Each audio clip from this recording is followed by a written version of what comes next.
दोस्तों आखिर क्यों शेख हसीना को बांग्लादेश छोड़कर जाना पड़ा। दोस्तों सन 1971 की बात है, जब बांग्लादेश आज़ाद हुआ था। उसमें एक आरक्षण हुआ था कि जिसमें शहीदों के औलादों को आजीवन 30% आरक्षण दी जाएगी। दोस्तों इसी आरक्षण को लेकर बांग्लादेश में एक भारी और भरकम में आरक्षण छिड़ चुकी है और एक बहुत ही भारी जंग छिड़ी हुई है, जिसकी वजह से शेख हसीना को देश छोड़कर जाना पड़ा। दोस्तों ये जंग इसलिए छिड़ गई क्योंकि जब सुप्रीम कोर्ट में ये बात गई तो शेख हसीना से छात्रों ने आरक्षण मांगा और बोला ऐसा क्यों हो गया, और इस वजह से शेख हसीना ने बोला कि इसमें मेरी कोई जिम्मेदारी नहीं और अपना हाथ हटा लिया। क्योंकि दोस्तों वो बांग्लादेश की एक प्रथम विश्व की सबसे मुस्लिम महिला थी जो कि 5 बार प्रधानमंत्री बनकर इतिहास रच दिया। इसी बात को लेकर दोस्तों छात्रों में बहुत उत्साहित और भारी मात्रा में आंदोलन शुरू हो गया और वो लोग अपने आप को सड़क पर उतर या धरना प्रदर्शन कर दिया, जिसकी वजह से बांग्लादेश की एक बहुत ही बुरी हालत हो गई। इसमें आप देख रहे हैं हर जगह, हर गली, हर मोहल्ले, हर इंस्टा, हर सोशल मीडिया पर यही बात वायरल हो रही है कि आखिर शेख हसीना को बांग्लादेश छोड़कर क्यों जाना पड़ा। तो दोस्तों बता दूं कि आरक्षण की वजह से बांग्लादेश को शेख हसीना को बांग्लादेश छोड़कर जाना पड़ा, क्योंकि बांग्लादेश की छात्रों ने सड़कों पर आकर, गलियों में आकर मारपीट की और जिसकी वजह से शेख हसीना ने परेशानी पड़ने लगी। और जिस हाई सिक्योरिटी घर को, जिसको प्रधानमंत्री की, आप जानते हैं प्रधानमंत्री सिक्योरिटी वाला घर होता है, उसे भी लूटपाट मचा दे, जिसकी वजह से उनके घर पर, शेख हसीना के घर पर छात्रों ने इसको इस तरह से लूटपाट किया कि जैसे कि वो किसी आम आदमी का घर हो। दोस्तों मैं बता देना चाहता हूँ कि शेख हसीना मजबूर होकर बांग्लादेश छोड़ आ चुकी हैं। दोस्तों कुछ ज़्यादा ही नहीं, 45 दिन के बाद फिर से वो एक बार भारत आ चुकी है। हालांकि कुछ दिन पहले वो भारत आई थी, जिसमें नरेंद्र मोदी और शेख हसीना की अच्छी खासी मुलाकात हुई थी। दोस्तों शेख हसीना आखिरी इतना मजबूर हो गई कि उन्हें देश छोड़कर आना ही पड़ा, क्योंकि जो 5 बार प्रधानमंत्री रह चुकी है उसके ऊपर ऐसा सितम हो गया। क्यों, आखिर किस लिए? तो दोस्तों आरक्षण की वजह से उन्होंने अपने देश को छोड़कर भारत में आ गई हैं और आम आदमी की तरह उनके मकान पर अटैक कर दिया गया। उनकी घरों में कुर्सी, सोफे, गद्दे जैसे आज बहुत से सारी चीज़, मुर्गियाँ आज से जैसे सामानों को छात्रों और युवाओं ने चुरा के ले गया, जैसे कि किसी आम आदमी का घर के ऊपर चोरी कर रहे होंगे।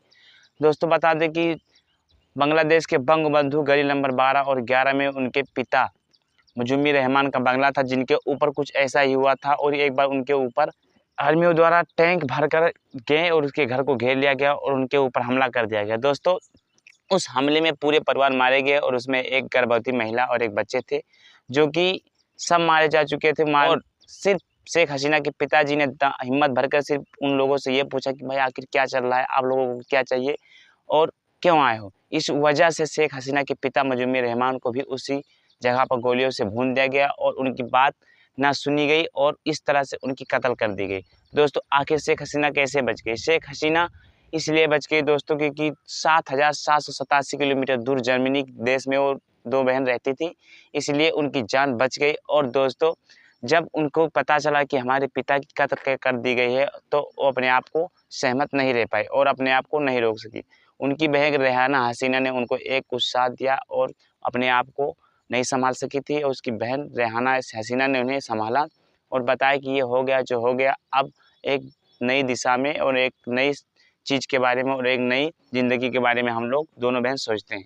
दोस्तों शेख हसीना के पिताजी मर गए थे, लेकिन उन्हें शेख हसीना जी अपने पिता को अंतिम संस्कार भी देने नहीं आ पाए और उनकी मुँह भी नहीं देख पाए। दोनों बहन जर्मनी में ही रह गई दोस्तों, और उसके बाद उन्हें बांग्लादेश में जाने के लिए एंट्री नहीं कर दी गई। दोस्तों उन्हें पाबंदी लगा दिया गया और वो बांग्लादेश नहीं जा सकी।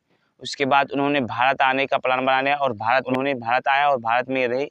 दोस्तों 6 साल बाद उन्होंने फिर एक बार अपनी दम पर और अपनी मन से और अपनी लगन से भारत छोड़कर बांग्लादेश जाने की ठान ली और बांग्लादेश गई भी। दोस्तों वहाँ पर उन्होंने 500 सीटों में से 222 सीट से जीतकर विश्व की सबसे ताकतवर और एक मुस्लिम महिला की फर्स्ट प्रधानमंत्री बन गई, जिन्होंने 5 बार बनकर दुनिया में और विश्व में इतिहास रच दिया।